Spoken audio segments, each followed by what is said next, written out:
अब देखिए, मुख्यमंत्री आते हैं तो सारी समस्याओं का समाधान करने के लिए पूरे जिले में लोगों का प्रवेश निषेध कर दिया। खुलेआम दारू बिक रहा है, इसके प्रवेश निषेध की व्यवस्था अगर हो जाएगी तो मेरा 7 तल्ला मकान कैसे बनेगा? सबसे बड़ा बजट हमारी आबादी है, हमारी जनता है। बजट सत्र इन्हीं पर है कि पिएगा तो मरेगा।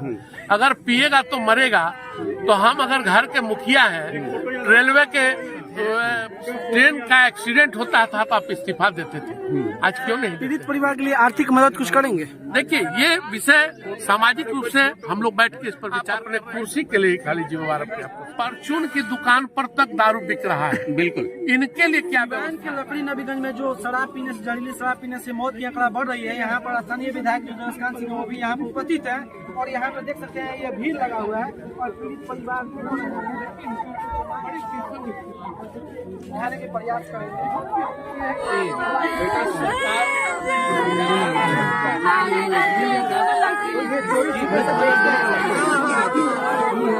दुर्भाग्य ऐसा है कि हमारे यहाँ ज्यादातर आबादी कमजोर और मजदूर वर्ग की, और जो ये टोला है, ये तो विशेष रूप से दलित और अति पिछड़े बिंद और माझी लोगों का टोला है। और यहाँ इस तरह का जो माहौल है, उसमें एक दिन में शराबबंदी से नहीं, शराबबंदी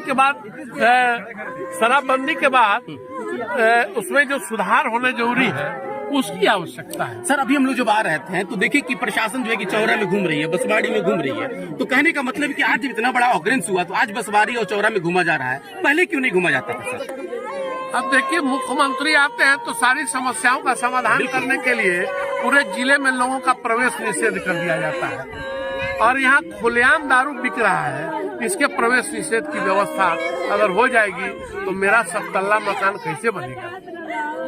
यह सोचने वाले सर, एक सवाल विपक्ष पे भी तो उठता है ना सर। विपक्ष आखिर इतनी खामोश फिर क्यों रह जा रही है? आप लोग छपरा में चिल्लाने के बाद अभी आप लोग क्यों खामोश हो गए? आपको क्या लगता है? हमने कहा हम सड़क से सदन तक चलेंगे। सदन का इंतजार कीजिए। 27 फरवरी से 5 अप्रैल तक सदन इन्हीं मुद्दों पर चलेगा। सबसे बड़ा बजट हमारी आबादी है, हमारी जनता है। बजट सत्र इन्हीं पर चलना है। अगर शराबबंदी के साथ हम हैं तो शराबबंदी से होने वाली परेशानियों के निदान के लिए भी हम मांग कर रहे हैं सर, और हर स्तर पर इनके साथ। सर, विपुल चौबे काला झंडा दिखाते हैं तो नीतीश कुमार जी जेल कर देते हैं, और आज जो यहाँ आधा दर्जन लोग मरे हैं तो किस किस का जेल होगा, ये बताइए आप लोग। लेकिन नीतीश कुमार का प्रश्न का जवाब तो वही देंगे। मैं तो जो कहूंगा तो वो कहा जाएगा कि एक विपक्षी आरोप लगा रहा है। लेकिन आप स्वयं पत्रकार हैं, चौथे स्तंभ है। आप जानते हैं मुख्यमंत्री कहते हैं कि पिएगा तो मरेगा। अगर पिएगा तो मरेगा, तो हम अगर घर के मुखिया हैं, रेलवे के मंत्री थे, ट्रेन का एक्सीडेंट होता था तो आप इस्तीफा देते थे, आज क्यों नहीं देते हैं? क्योंकि कल इस्तीफा देते थे तो वाजपेयी जी आपका इस्तीफा स्वीकार नहीं करने वाले थे, लेकिन आज इस्तीफा देंगे तो आपका इस्तीफा का स्वीकार करना आपका काम है। इसलिए आप आज इस्तीफा नहीं देते हैं। आज आप संवेदनशील नहीं रह गए, आप संवेदनहीन हो गए हैं। आप जनता के प्रति जिम्मेवार अपने आप को नहीं समझ रहे हैं। आप अपने कुर्सी के लिए खाली जिम्मेवार अपने आप को समझ रहे हैं। क्या होगा सर, अब सिर्फ इस पे राजनीति ही होती रहेगी, कुछ इसका परिणाम भी आएगा? मैं इस मुद्दे पर राजनीतिक बात नहीं कर रहा हूँ।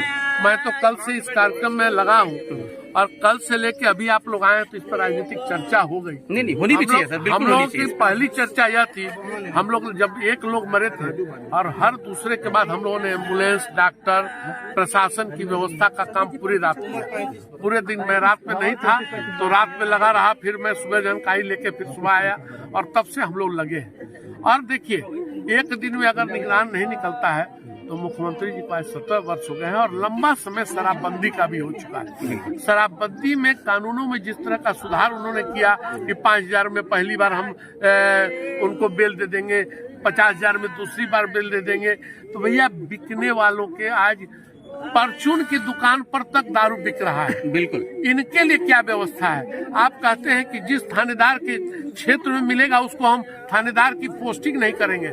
एसपी से बात करने पर कहता है कि भैया अगर इस तरह से पोस्टिंग करने लगे तो थानेदार की संख्या घट गई है। तो यह स्थिति है। कौन सा शासन, कौन सा प्रशासन, क्या मानसिकता और क्या सोच और विचार से काम कर रही है, हमको समझ में। हम अभी सिर्फ इन मरहूम बच्चों के प्रति अपनी संवेदना व्यक्त करने के साथ इनके भविष्य के लिए क्या बेहतर हो सकता है और अभी इनके लिए क्या हम कर सकते हैं, इसका प्रयास कर रहे हैं। सर, पीड़ित परिवार के लिए आर्थिक मदद कुछ करेंगे?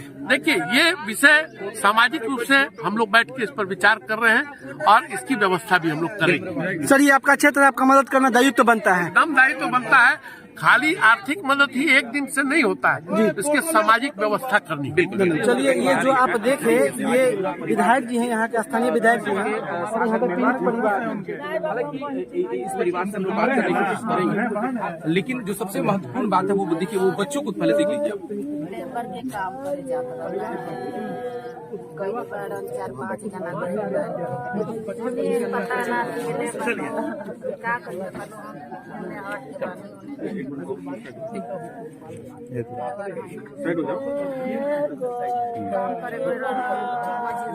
मजूरी करने से राती खा 10 बजे रात खाए।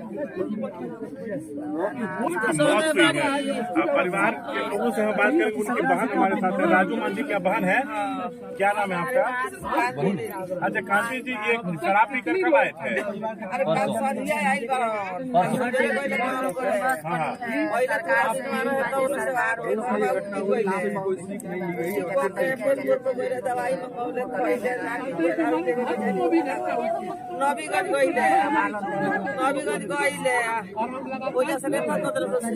यहाँ के लोग के मांग बा, स्थानीय लोग के मांग बा कि सरकार से परिवार के मुआवजा दिया और छोटे बच्चा बना सब, वो छोटे बच्चा का परिवार, छोटे बच्चा खातिर कुछ सरकार से मुआवजा दिया।